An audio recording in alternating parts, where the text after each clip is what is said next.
Welcome to The Explainer. Today we're diving headfirst into Julian Biba's incredibly chaotic, absolutely brilliant fictional world called Balkan Brothers. We're going to unravel this wildly intertwined web of character intersections that really make up the heartbeat of this story. I mean, if you're someone who loves narratives where totally different lives just smash into each other in the most absurd, unpredictable ways possible, you are absolutely going to love how this is structured.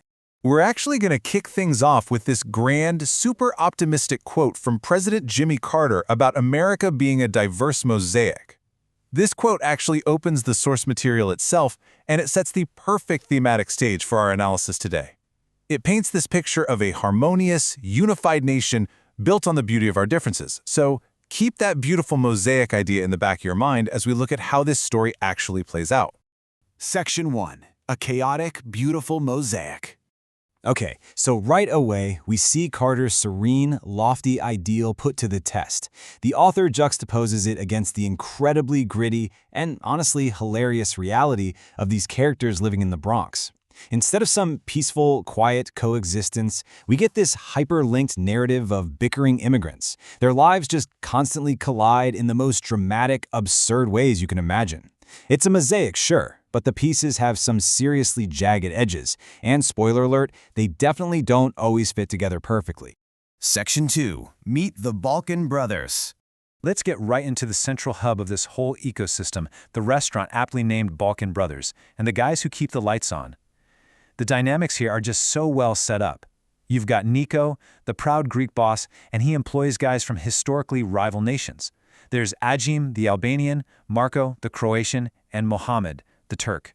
But what's brilliant is that the author gives each of them these highly ironic religious and moral views that completely subvert your expectations. Take Marco, for instance. He acts as the Catholic moral compass of the group, yet he's the one heavily partying and drinking. And what's actually wild here is the clash between their cultural backgrounds and how they behave on a daily basis. It creates so much comedic friction.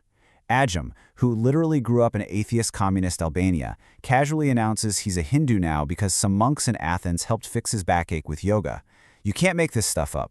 Then there's Mohammed, supposedly bound by his father's strict Muslim rules, actively wearing a women's t-shirt to pick up girls and taping Playboy pictures over Nico's brake lights just to mess with them. And Marco, the supposed moral compass, he gets recognized by a traffic cop, not for his highbrow acting, but because the cop's wife apparently watches Marco's old adult films. They are basically walking contradictions of their own cultural stereotypes. Section 3. Colliding lives and coincidences. But the true genius of the story isn't just their quirks. It's how these totally separate lives smash into each other through these incredible, hyperlinked coincidences. Let's trace the path of a character named Joe, who has, hands down, the craziest day ever. Joe gets caught cheating and is kicked out onto the street by his wife, Debbie, with absolutely nothing. Desperate and hungry, he makes a terrible choice and steals an expensive purse from a woman named Dimitra in the park. Well, Dimitra happens to be Nico's wife. Joe takes off running. Moments later, just down the street, he sees a young woman about to step into traffic and yanks her back, accidentally saving her life. That young woman? Despina, Nico and Dimitra's daughter. It is just peak dramatic irony. As readers, we have this perfect 360-degree view of the chaos. We know that the guy currently running away with Dimitra's stolen purse is the exact same guy who just heroically saved her daughter from being run over by a car.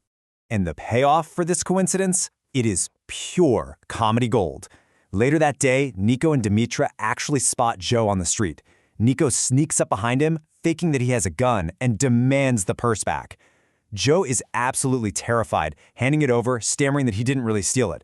So Nico and Dimitra finally rip the purse open to check for her wallet and keys, and that's not what they find. The tension instantly breaks with a hilarious reveal. Dimitra was carrying a black dildo in her purse. Nico is so utterly shocked by this that Joe uses the confusion to sprint away to safety. It is just such an absurd, laugh-out-loud resolution to a really intense coincidence. Section 4.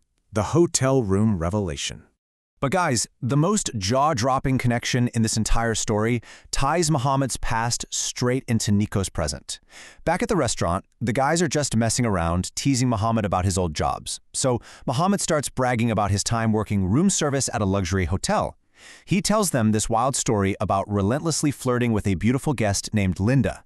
Out of nowhere, Linda tells him that if he brings her $1,000 in cash at noon the next day, he can sleep with her. Somehow, Muhammad actually gets the money, shows up at the suite, and they sleep together. He is telling this to the guys like it is his absolute greatest triumph in life. But here is the million-dollar question that ties everything together. Who was Linda's wealthy older boyfriend? Because, as it turns out, that older boyfriend had a hidden security camera in the suite. Later that evening, he watched the tape of Muhammad and Linda. The shock of seeing it was so much that the old man suffered a fatal heart attack right there on the bed. When Muhammad casually mentions the old man's name to his friends, The whole restaurant just freezes. Mr. Roger was Nico's long-lost father. Just let that sink in. In a brilliant, incredibly dark comedy twist, Muhammad accidentally gave his current boss's father a fatal heart attack years ago. And the ultimate irony?